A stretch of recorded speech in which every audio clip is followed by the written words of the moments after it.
नमस्कार मित्रों, जैसा कि आप जानते हैं हम पढ़ रहे हैं यूथ कंपटीशन टाइम्स की इकाई 3 हिंदी प्रश्नोत्तरी भक्तिकाल के संबंध में। इससे पहले हमने भक्तिकाल के 656 प्रश्न पढ़ लिए हैं। इसके आगे हम पढ़ने का प्रयास करते हैं। बिना समय व्यर्थ किए पढ़ाई प्रारंभ करते हैं। प्रश्न है, काग के भाग बड़े सजनी हरि हाथ सो ले गयो माखन रोटी। यह किसने कहा है? यह कहा है रसखान ने कहा है। रसखान ने कहा है, काग के भाग बड़े सजनी हरि हाथ सो ले गयो माखन रोटी। जब ते प्रीति श्याम ते कीनी, ता दिन ते मेरे इन नैननी ने कह नींद न लीनी। परमानंद दास ने कहा है, प्रभु हो सब पतितन कोटि को। यह सूरदास ने कहा है। शेष महेश गणेश दिनेश सुरेश अहु जाहि निरंतर गावें। नव मरकत मन श्याम कनक मणिगम ब्रजबाला। वृंदावन को रीझ मनहु पहिराई माला। यह रसखान ने ही कहा है। अगला प्रश्न है, सूरदास किस संप्रदाय से दीक्षित थे? सूरदास किस संप्रदाय में दीक्षित थे? पुष्टि मार्गी संप्रदाय में दीक्षित थे। पुष्टि मार्ग संप्रदाय के प्रवर्तक बल्लभाचार्य हैं। निम्बार्क संप्रदाय के प्रवर्तक निम्बार्काचार्य हैं। सखी संप्रदाय के प्रवर्तक स्वामी हरिदास जी हैं। सूरदास के प्रमुख ग्रंथ सूरसागर, साहित्य लहरी, सूर सरावली इत्यादि हैं। अगला प्रश्न है, महाकवि सूरदास का जन्म स्थान क्या है? महाकवि सूरदास जी का जन्म स्थान सीही है। सूरदास के संबंध में दो मत हैं। श्याम सुंदर दास, आचार्य रामचंद्र शुक्ल, हजारी प्रसाद द्विवेदी इनका जन्म रुनकता गऊघाट मानते हैं, जबकि वार्ता साहित्य में डॉक्टर नगेंद्र, डॉक्टर गणपति चंद्र गुप्त सीही मानते हैं। नगेंद्र और गणपति सीही मानते हैं। बाकी श्याम सुंदर दास, आचार्य शुक्ल और हजारी प्रसाद द्विवेदी रुनकता गऊघाट मानते हैं। मगहर में कबीर दास की मृत्यु हुई थी। अगला प्रश्न है, सखी संप्रदाय के प्रवर्तक थे। सखी संप्रदाय के कौन प्रवर्तक थे? स्वामी हरिदास थे। सखी संप्रदाय के प्रवर्तक स्वामी हरिदास थे। इस संप्रदाय को हरिदासी या तटी संप्रदाय के नाम से भी जाना जाता है। यह निम्बार्क संप्रदाय की एक शाखा है। संप्रदाय के लोग आगरा में यमुना किनारे बांस की टट्टी बनाकर रहते थे, इसलिए इसे बांस की टट्टी बनाकर रहते थे, इसलिए इसे टटी संप्रदाय कहते हैं। इसका यह महत्वपूर्ण हो सकता है प्रश्न। इस संप्रदाय के लोग आगरा में यमुना किनारे बांस की टट्टी बनाकर रहते थे, इसलिए इसे टट्टी संप्रदाय कहा जाता है। अगला प्रश्न है, सूरदास के गुरु का नाम क्या है? सबको पता है, बल्लभाचार्य हैं। सूरदास जी पहले कवि हैं जिन्होंने ब्रजभाषा को साहित्य की भाषा के रूप में प्रतिष्ठित किया है। इनके कुल 25 ग्रंथ बताए जाते हैं, परंतु 3 ग्रंथ उपलब्ध हैं, सूरसागर, साहित्य लहरी, सूर सरावली। अगला प्रश्न है, सूरदास ने श्रीमद् भागवत के किस स्कंद को आधार बनाया है? दशम स्कंद को आधार बनाया है। सूरदास ने सूरसागर की रचना श्रीमद् भागवत के अनुकरण पर की। इसमें 1.25 लाख पद बताए जाते हैं, परंतु 4,936 पद ही प्राप्त हैं। 4,936 पद ही प्राप्त हैं। सूरसागर में सूरदास ने भ्रमर गीत का वर्णन किया है। भ्रमर गीत श्रीमद् भागवत के दशम स्कंद के 47वें अध्याय के 10 श्लोकों से लिया गया है। भ्रमर रस लोलुप एवं प्रेम प्रवंचक का प्रतीक है, क्योंकि यह कभी किसी एक कली या पुष्प का रसपान नहीं करता और इसके हृदय में कभी स्थिरता नहीं रहती। शुक्ल ने इसे ध्वनि काव्य या उपालंब काव्य भी कहा है। शुक्ल अर्थात रामचंद्र शुक्ल। अगला प्रश्न है, राधा वल्लभ संप्रदाय का प्रवर्तन किसने किया है? राधा वल्लभ संप्रदाय का प्रवर्तन हित हरिवंश ने किया है। इसका प्रवर्तन 1534 ईस्वी में वृंदावन में किया गया। इस संप्रदाय में राधा का स्थान सर्वोपरि है तथा इसमें तत्सुखी भाव को महत्व दिया गया है। हित हरिवंश अपनी रचना की मधुरता के कारण श्री कृष्ण की वंशी का अवतार कहे जाते हैं। यह बहुत महत्वपूर्ण है। हित हरिवंश अपनी रचना की मधुरता के कारण श्री कृष्ण की वंशी का अवतार कहे जाते हैं। अगला प्रश्न है, निम्नलिखित में से कौन सी रचना मीरा द्वारा नहीं रची गई? गीत गोविंद का टीका रची गई है, राग सोरठ के पद भी रचे गए हैं, प्रेम वाटिका नहीं रची गई है, नरसिंह जी का मायरा रची गई है। उत्तर हुआ प्रेम वाटिका, बल्कि यह रसखान की रचना है। प्रेम वाटिका रसखान की रचनाएं हैं। उनकी अन्य रचनाएं हैं सुजान रसखान, प्रेम वाटिका, दान लीला, अष्टयाम। मीराबाई की रचनाएं हैं गीत गोविंद का टीका, नरसिंह जी का मायरा, राग सोरठा, राग गोविंद, मलार राग, सत्यभामानु रुसण, मीरा की गरबी, रुक्मणी मंगल। अगला प्रश्न है, निम्नलिखित में से किस ग्रंथ की रचना नंददास ने नहीं की?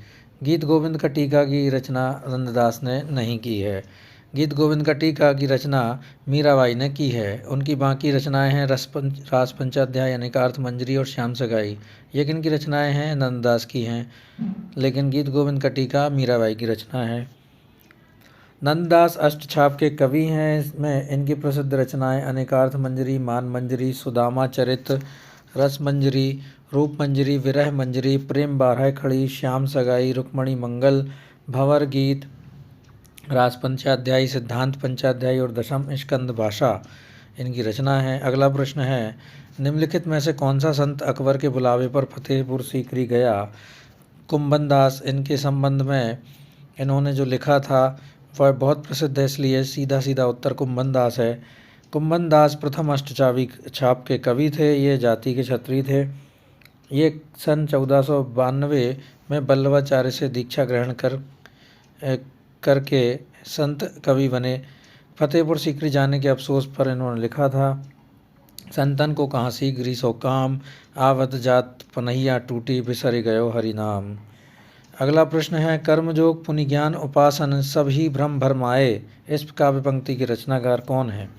कर्मयोग पुनि ज्ञान उपासन सभी भ्रम भरमाए, यह रचना सूरदास जी की है।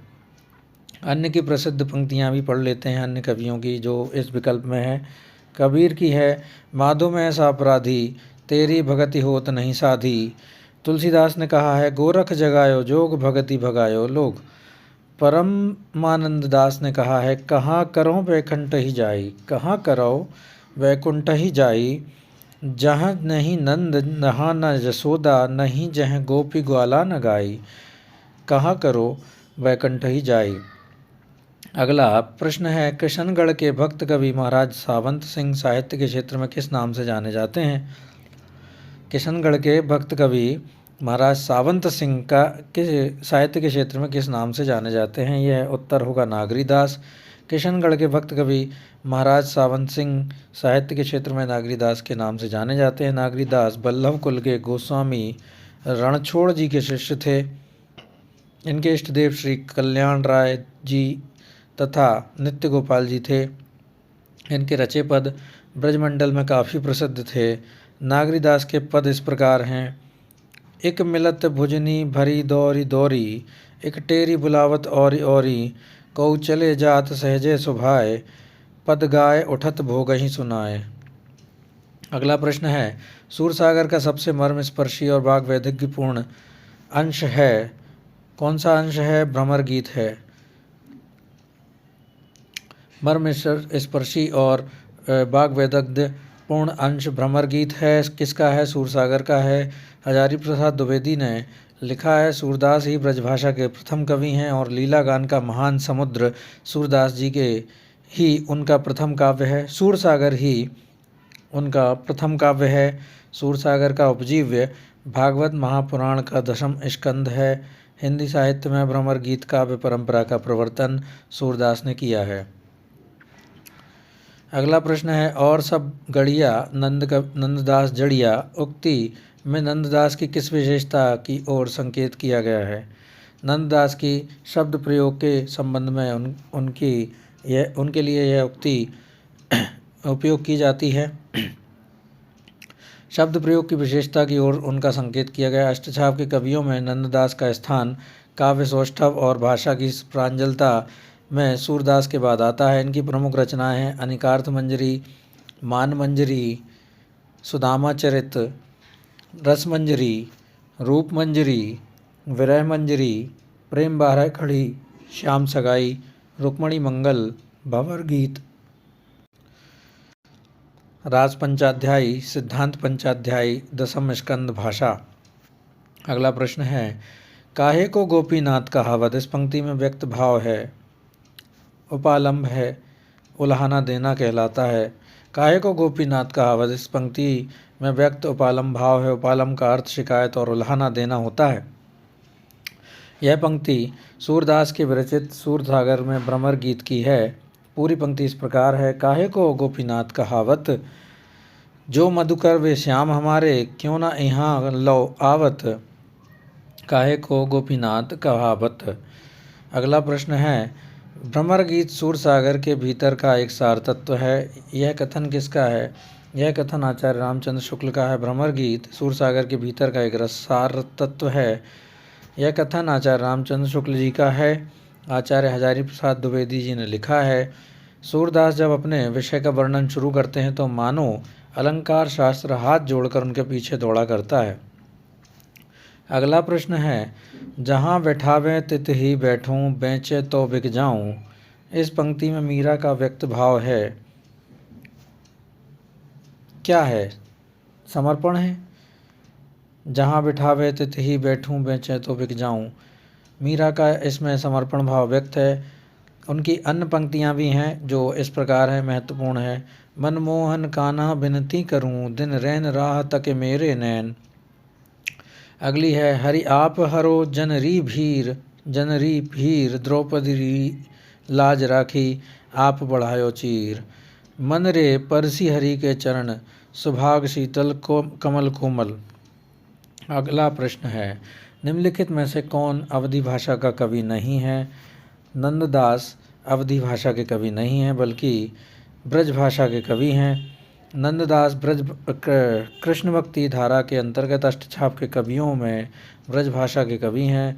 जायसी, कुतुबन, उस्मान सूफी काव्य धारा के अंतर्गत अवधी भाषा के कवि हैं।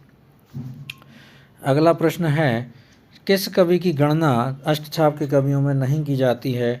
कुंभन, परमानंद और कृष्णदास की जाती है, नरोत्तम दास की नहीं की जाती। अर्थात उत्तर हुआ नरोत्तम दास।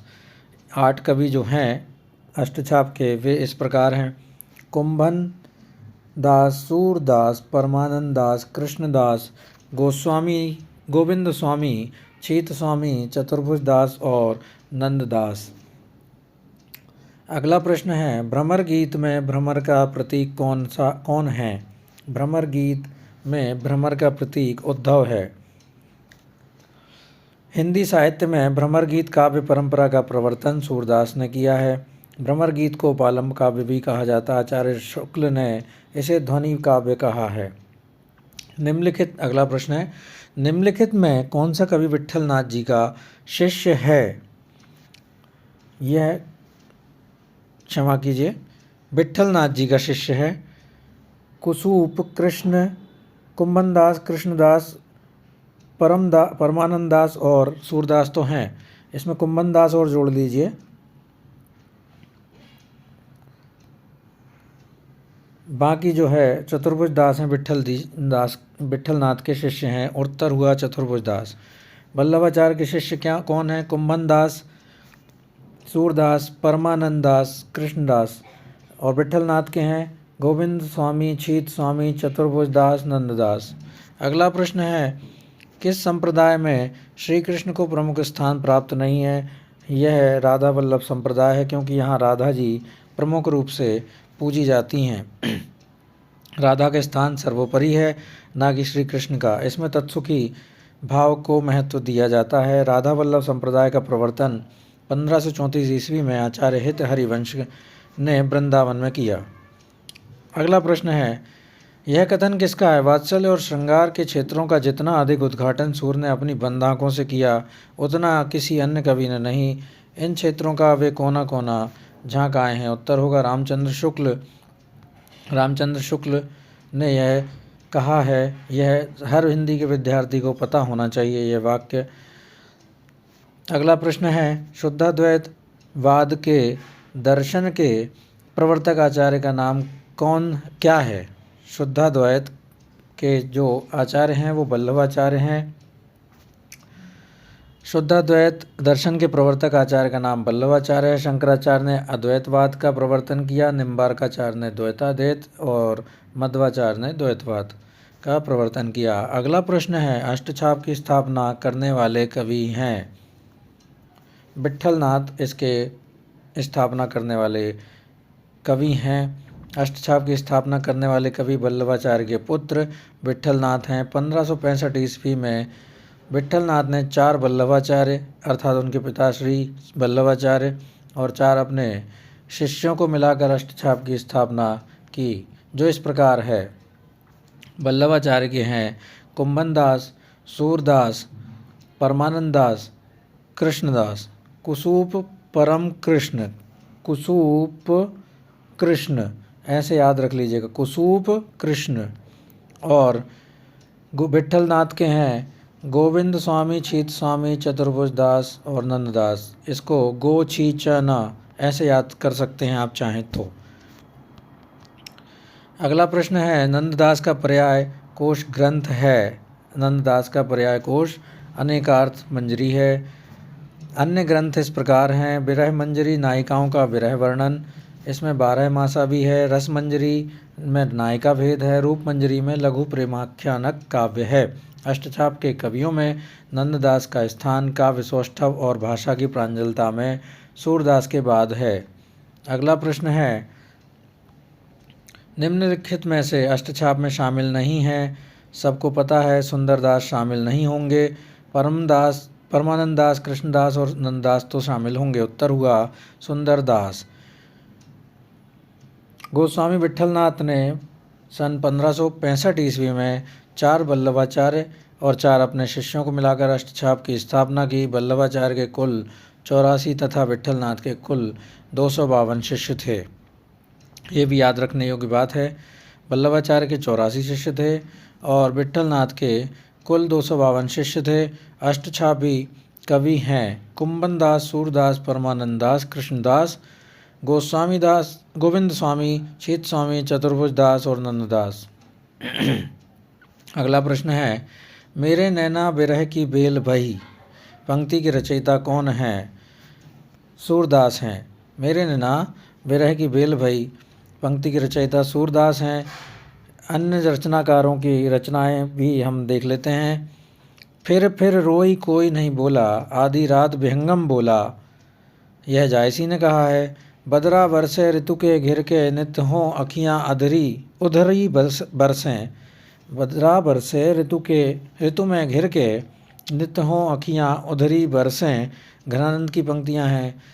अगला है, काली कहल पिय सांझ हिते, जायब मई मारुदेश, विद्यापति ने कहा है। अगला प्रश्न है, रास पंचाध्यायी के रचयिता कौन हैं? रास पंचाध्यायी के रचयिता नंददास हैं। अष्टछाप के कवियों में नंददास का स्थान काव्य सौष्ठव और भाषा की प्रांजलता में सूरदास के बाद है। रास पंचाध्यायी रोला छंद में लिखा गया है, बहुत महत्वपूर्ण है। रास पंचाध्यायी का छंद कौन सा है? रोला छंद है। वियोगी हरि ने इन्हें हिंदी का गीत गोविंद कहा है। वियोगी हरि ने इसे किसे? रास पंचाध्यायी को हिंदी का गीत गोविंद कहा है। यह 5 अध्याय में विभक्त है। इसे पूरा पढ़ना है, याद रखना है रास पंचाध्यायी के बारे में। अगला प्रश्न है, बिनु गोपाल बैरिनी भई कुंजय, यह पद किसका है? यह है सूरदास जी का पद है। बिन गोपाल बैरिनी भई कुंजय, यह पद सूरदास जी का है। यह भ्रमर गीत सूरसागर से लिया गया है। निम्नलिखित कवि एवं उनकी पंक्तियां हैं। कबीर ने लिखा है, माया महाठगनी हम जानी। केशवदास ने लिखा है, भूषण बिनु न बिराजई, कविता बनिता अमित। जयशंकर प्रसाद ने लिखा है, सरासर भूल करते हैं उन्हें जो प्यार करते हैं। अगला प्रश्न है, कहुरे मधुकर मधुमतवारे, कहा करो निर्गुण लेके, हों जीवहूँ कान हमारे। यह पंक्तियाँ किस काव्य की हैं? यह पंक्तियाँ भ्रमर गीत सूरसागर की हैं। जबकि यशोधरा, साकेत और जयद्रथ पद मैथिली शरण गुप्त की रचनाएं हैं। अगला प्रश्न है, निम्न कवियों और उनकी कृतियों में कौन सा सुमेलित नहीं है? विद्यापति ने पदावली लिखी है, नाभादास ने भक्तमाल लिखा है, नंददास ने यमुनाष्टक नहीं लिखा, सुंदरदास ने सुंदर विलास लिखा है, नंददास ने रास पंचाध्याय लिखा है। अगला प्रश्न है, सूरदास के विषय में कौन सा कथन गलत है? सूरदास को सभी विद्वान जन्मांध मानते हैं, यह गलत है। सूरदास श्रीनाथ मंदिर वृंदावन में कीर्तन करते थे, यह सही है। सूरदास वल्लभाचार्य के शिष्य थे, सही है। और प्रभु हों सब पतितन को राजा, पर निंदा मुख पूरी रहे ओ जग, यह निशान नित बाजा। यह पंक्ति सूरदास जी के द्वारा लिखित है। अर्थात उत्तर हुआ, सूरदास को सभी विद्वान जन्मांध मानते हैं, यह गलत है। सूची 1 और 2 से सुमेलित कीजिए। सूची में मोर पखा सिर ऊपर राखी हों, मोर पखा सिर ऊपर राखी हों, यह रसखान ने कहा है। बसो मेरे नैनन में नंदलाल, यह मीरा ने कहा है। भक्तन को कहाँ सीकरी सो काम, यह कुम्मन दास ने कहा है। और प्रीति कर दीन हो गरे छुरी, यह सूरदास ने कहा है। अर्थात उत्तर हुआ सी 1 2 4 3, कूट संख्या 1 2 4 3। अगला प्रश्न है, भ्रमर गीत सार में किन अलंकारों की प्रमुखता है? इसमें सादृश्य मूलक अलंकार की प्रमुखता है। भ्रमर गीत सार आचार्य रामचंद्र शुक्ल द्वारा संपादित महाकवि सूरदास के पदों का संग्रह। उन्होंने सूरसागर के भ्रमर गीत से लगभग 400 पदों को छांटकर भ्रमर गीत सार के रूप में प्रकाशित कराया था। किन्होंने कराया था? रामचंद्र शुक्ल ने।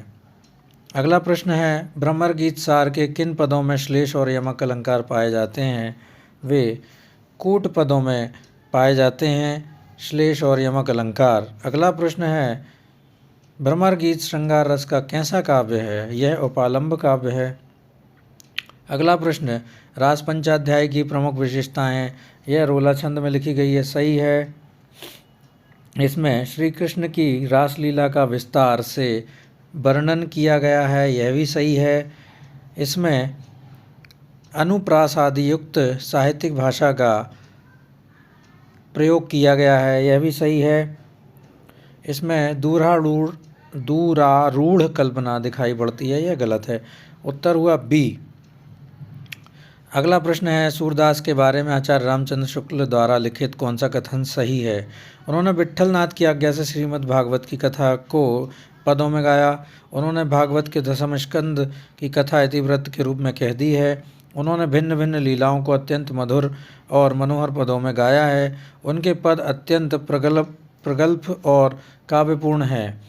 कूट संख्या देखी जाएगी तो दूसरा, तीसरा और चौथा सही होगा। उन्होंने भिन्न भिन्न लीलाओं को अत्यंत मधुर और मनोहर पदों में गाया है। उनके पद अत्यंत प्रगल्भ और काव्यपूर्ण है। उन्होंने भागवत के दशम स्कंद की कथा इतिवृत्त के रूप में कही है। अगला प्रश्न है, श्याम विनोदी रे मधुबनिया, अब हरि गोकुल काहे को, आ वही चाहत नो यौवनिया। सूरदास प्रभु तजी कामरी, अब हरि भय चिकनिया। अब हरि भय चिकनिया के द्वारा सूरदास क्या कहना चाहते हैं? क्या कहना चाह रहे हैं? श्री कृष्ण चिकने खड़े हो गए हैं, श्री कृष्ण चिकने चुपड़े हो गए हैं, यह तो नहीं होगा। श्री कृष्ण छैला हो गए हैं और श्री कृष्ण सुंदर छवि वाले हो गए हैं। तो श्री कृष्ण छैला हो गए हैं और श्री कृष्ण सुंदर छवि वाले हो गए हैं, यह उत्तर सही होगा। अगला प्रश्न है, यूं ही मन मेरो मेरे काम कर ना रहो माई, श्याम रंग है करी समान्यो श्याम रंग में। उक्त काव्य पंक्तियों में कोई गोपी या भक्त कहना चाहते हैं, श्री कृष्ण के रंग में रंग कर मेरा रंग काला हो गया है। मेरा रंग पहले से काला है, इसलिए श्री कृष्ण के रंग में मिल सका, ये दोनों गलत हैं।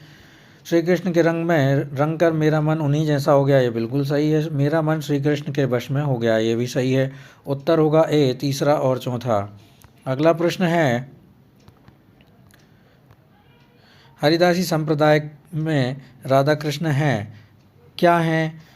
लोक निरपेक्ष हैं।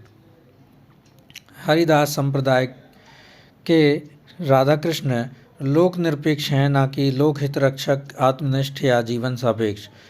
यथा तीनों असंगत हैं। हरिदासी संप्रदाय के प्रवर्तक स्वामी हरिदास हैं। स्वामी हरिदास ने वृंदावन में निम्बार्क मत के अनुसार सखी संप्रदाय या टटी संप्रदाय की स्थापना की थी।